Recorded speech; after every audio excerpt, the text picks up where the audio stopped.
Yes, I think Kenyans now have seen that the power that church had given Ruto. And you can see now that the church is taking back their power, and Ruto is in a panic mode.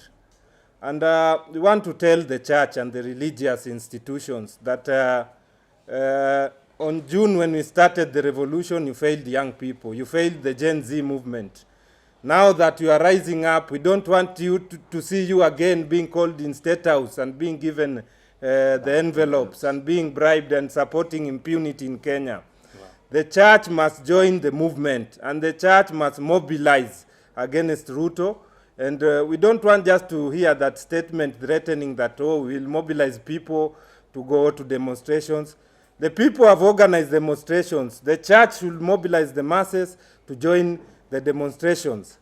Another thing is on the issues of this, the bills they are introducing, because we have realized Wakenya, they are introducing finance bill once again kwa mlango ya nyuma, and they are pretending, oh, sijui tax laws this, tax laws that, sijui tax laws this, amendment bill.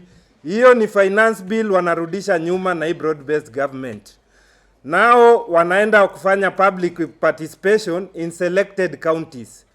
Tuliona wakati wakitoa Gachagua, public participation was in every constituency. If any legislation in Kenya, hiyo nini, the impeachment ya Gachagua ilisha set the standard of public participation. If it is public participation, ifanywe kwa kila constituency, kwa every electoral unit, public participation ifanywe. Na me, I'm just asking the Kenya Kwanza government or Kenya Kwisha or whatever. Hizi taxes mnashinda mkiitisha watu, mnatakaza nini? Because we have not seen what you have done with whatever you have been collecting. Mnashinda mkituitisha pesa, mpeleke wapi? And we know you have been stealing our money. We know Ruto ameshindwa kugovern hii country, balkanize the nation. The nation leadership is not what wanashinda wakitupreachia. The church imekuja imekuambia you lying, you keep on lying to Kenyans. Unafikiria Kenyans they don't know that you are a liar? Saa hii Ruto, even if you say anything positive or anything that is believable, hakuna mtu atakuamini, because 99% of what you have been saying ni uongo. Sisi tunaambia vijana wa Kenya, msiendelee kuingizwa kwa hizi mambo za the mantra that tulisema ni ya tribeless, it remain tribeless. Because tribe hakuna pali inasaidia kijana wa Kenya. Vijana hapa Kenya tumejiona. Wale tulitokea kwa street, we know pain ile tunapitia. Tunajua vile tunasafa, tunajua vile hakuna jobs, tunajua vile makarao wanatuua wakitu abduct day in day out. Polisi wanakuja wanaruka. Tunataka kuuliza the Inspector General of Police, the Interior, sahi Interior ni Mudavadi. We want to ask them simple questions. Hii Kenya kuna civilians ambao wamejipatia kazi ya kuabduct people, so that mnakuja mkituambia ati si nyinyi mumeabduct people, si police wameabduct people. Do we have civilians who have given themselves the mandate of abducting people or running security in this country? Ndio tujue, ndio pia sisi kama raia tujipange kudeal na hao civilian ambao wana run parallel government. We want to emphasize that sisi kama Kenyans, we are tired. The reason why we came out is because maisha is unbearable. Life is unbearable in this country, and we will not continue like this. And Ruto should know that ni karibu tu, hatuko mbali sana kukutoa hiyo State House. And we are not afraid. Hata kama hii we will continue abducting us. You cannot abduct 50 million of us. Uta-abduct wale uta-abduct. Hata Nyayo alitutengezea mpaka torture chambers and whatever, na alienda. Saa hii umesikia hii issue ya Mukuru Kware, they knew itawa implicate. Mimi nilikuwa Mukuru tukitoa bodies. Serikali sasa imecriminalize hata watu the activists wa Mukuru from even talking about the issue. Why are they afraid? Because the guilty are always afraid. Kwa hivyo sisi tunataka kusema hapa kwa Wakenya tumechoka. Wale mnashinda mkituambia stories za tribal, that is your business, because hakuna tribe ishawaisaidia Mkenya hapa Kenya. Wakenya sisi interest zetu na issue zetu ni moja. We are tribeless.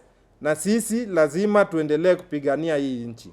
Tumeona Wakenya wameitisha maandamano on Thursday.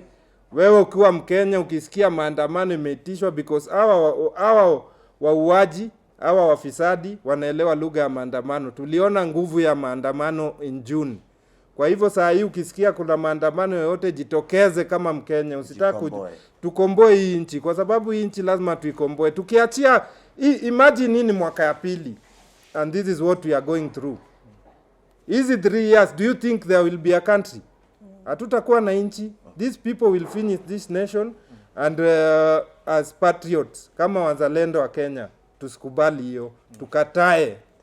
So there is another thing, viva comrades, viva. Viva. Viva comrades, viva. Viva.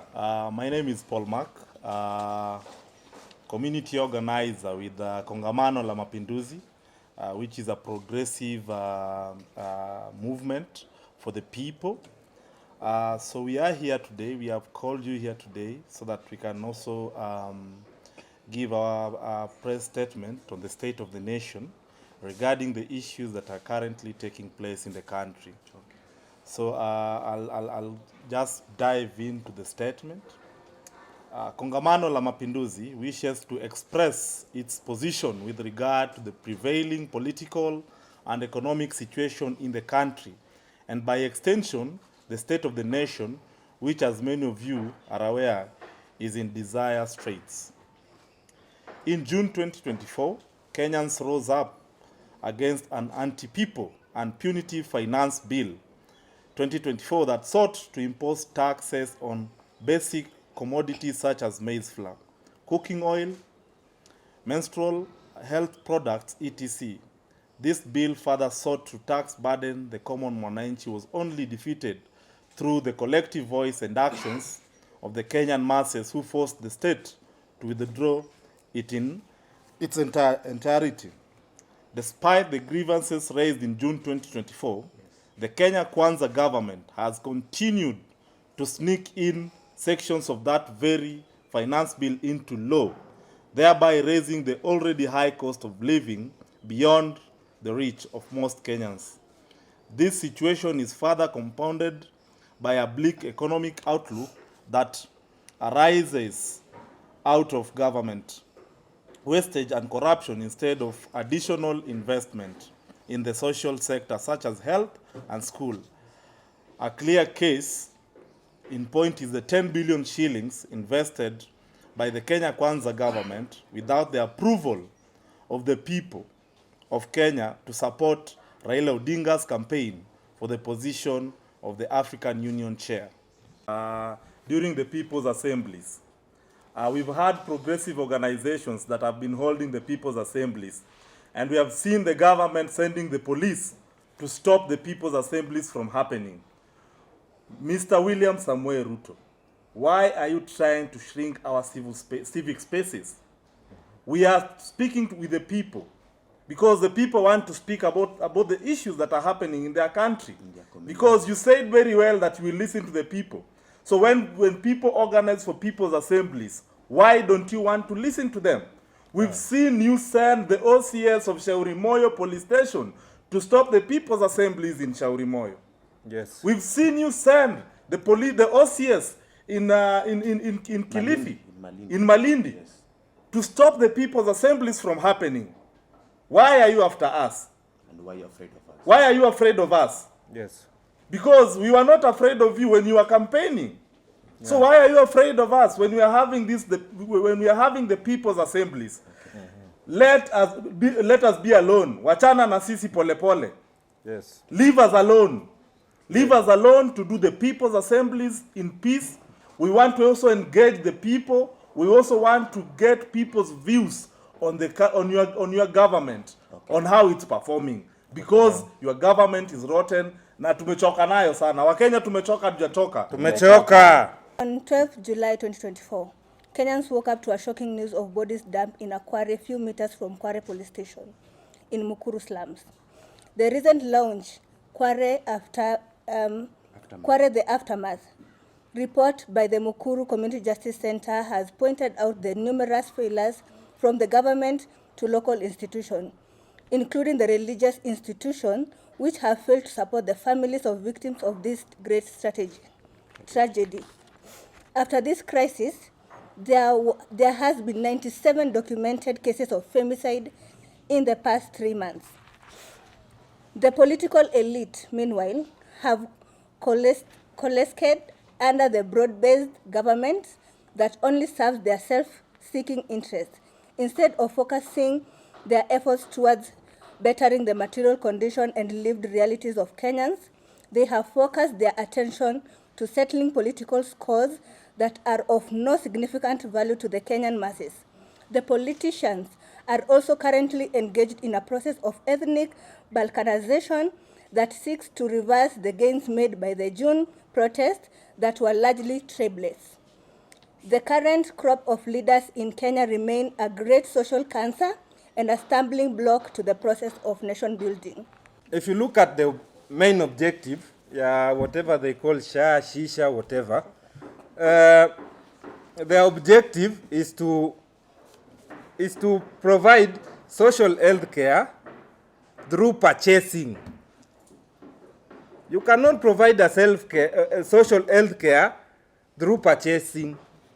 You provide the service, and through providing the service, we want a situation whereby we don't want, first of all, the Shisha, whatever, people are not mentioning Adani. And Adani is the main broker of this business.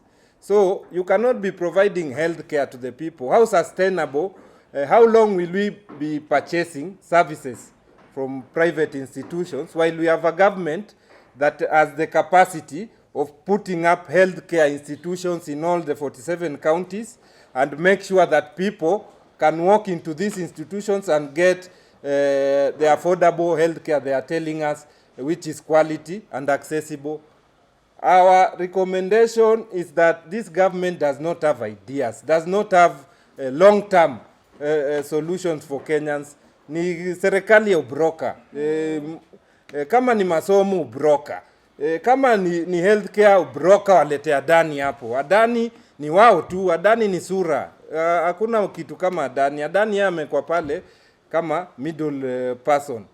So sisi solution yetu ni kuwe na long term healthcare plan ambayo constitution imeenvisage. Constitution does not envisage us to be having this shortcut kind of healthcare systems. On the issue ya protest kama si ndo tumeorganize or whatever, sisi atu organize maandamano. Wakenya ndio wanapanga maandamano. Hata nyinyi media mkisikia mnataka tuandamane mnasema tu ile siku mnataka tuandamane because they will be coming for you. Na tumeona media pia mmekuwa na sisi kwa demo and you have been victims. So whenever mnasikia kuna demonstration pia nyinyi mnajitokeza vile tu mmetokea, mnatukava, mnahakikisha kuwa wale tunaabductiwa mna highlight, na tuna salute sana hiyo kazi. So hii maandamano ya Thursday imepangwa na Wakenya. Ni vile tu June tulipanga maandamano na vile tumekuwa tukipanga, hivyo ndio hii maandamano iko. Sisi tuna support mtu yote anaita maandamano, mtu yote anapinga udhalimu wa Ruto, tuko na yeye. Viva comrades, viva. Viva.